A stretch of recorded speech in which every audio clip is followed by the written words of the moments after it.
Praise the lord. అందరికీ వందనాలు తెలియజేస్తున్నాను.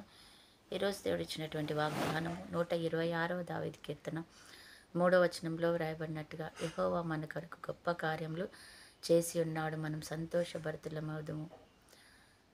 మన కొరకంట దేవుడు గొప్ప గొప్ప కార్యములు చేశాడు, చేస్తూనే ఉంటాడు అన్నమాట. అందుకని మనం ఎప్పుడు సంతోషించేవారుగా ఉందాం, నిరీక్షించు వాటి యొక్క నిజ స్వరూపము విశ్వాసం అన్నమాట. ఆ విశ్వాసాన్ని పెట్టి మనం ఓపికతో మనం ముందుకు వెళ్తున్నట్లయితే, ఒకరోజు ఆయనను వెంబడిస్తున్నట్లయితే, అంటే ఆయన ప్రార్థిస్తున్నట్లయితే, ఒకరోజు నువ్వు అడగక మునిపి నువ్వు చేరుకున్న గమ్యస్థానంలో నీకు కావలసిన అద్భుతాన్ని, ఆశ్చర్యాన్ని అక్కడ ఉంచుతాడనమాట దేవుడు. నీ ఆనందానికి హద్దులు లేకుండా ఆయన చేస్తాడు. కాబట్టి ఆయన కృంగిపోయిన వేళలో, శ్రమ దినాన నీకు తోడుగా లేడు అని అనుకోవద్దు. ఆయన వెన్నంటి ఉంటున్నాడు, నిన్ను నడిపిస్తున్నాడు. ఒక గమ్యం చేరే వరకు, ఆ అద్భుతం చూసే వరకు, ఆ ప్రతిఫలాన్ని పొందుకునేంత వరకు నిన్ను ఆయన ప్రక్క నుండి నడిపిస్తున్నాడు అనమాట. అందుకని యెహోవా మన కొరకు గొప్ప కార్యములు చేశాను. దావీదు అనుకోలేదు ఎప్పుడు కూడా ఆయన సింహాసనం మీద కూర్చుని ఉంటాడని. అందుకని ఆయనకు తెలియదు కూడా. అందుకే ఆయన విషయంలో దేవుడు అంటున్నాడు, యెహోవా మన కొరకు గొప్ప కార్యం చేసి ఉన్నాడు. మనం ఆనందిద్దాం, సంతోషిద్దాం. ఆ కార్యం మీకు కూడా జరగబోతుంది. మీరు కూడా సంతోషిస్తారు. నన్ను చూచారు కదా, నా జీవితం చూశారు కదా, ఎక్కడున్న వాడిని తీసుకొచ్చి దేవుడు ఎక్కడ పెట్టాడు.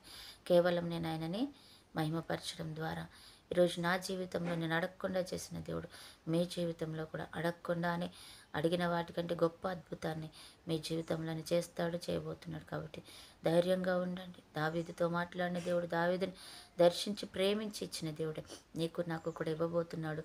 అట్టి కృపా దేవుడు మనకి ఇచ్చునుగాక. ఆమేన్. ప్రార్థన.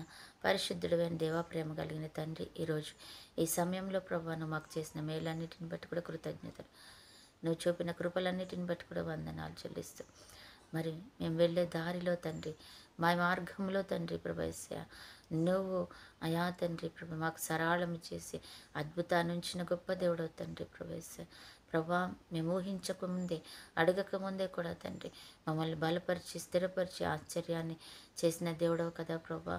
అయ్యా, ప్రతి ఒక్క బిడ్డ ఈ వాక్యం వింటుండగానే తండ్రి తన జీవితంలో ఒక గొప్ప కార్యాన్ని పొందుకొనును గాక, ఒక గొప్ప మేలు మహిమతో నింపబడును గాక తండ్రి.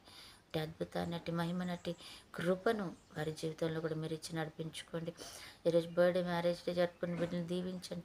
చూసిన ప్రతి ఒక్క బిడ్డ కూడా తండ్రి దీని ద్వారా మేలు, ఆశీర్వాదం పొందుకోవాలి. వారికి దీర్ఘాయుష్యు, ఆరోగ్యము, కాపుదల, కృప, క్షేమం, సమాధానం, ఐశ్వర్యము, ఘనత, మంచి పేరు, ఖ్యాతి, దానం దయచేయమని, కుటుంబంలో నెమ్మది, శాంతి, సమాధానంతో నింపమని యేసు నామములో ప్రార్థిస్తున్నాం తండ్రి.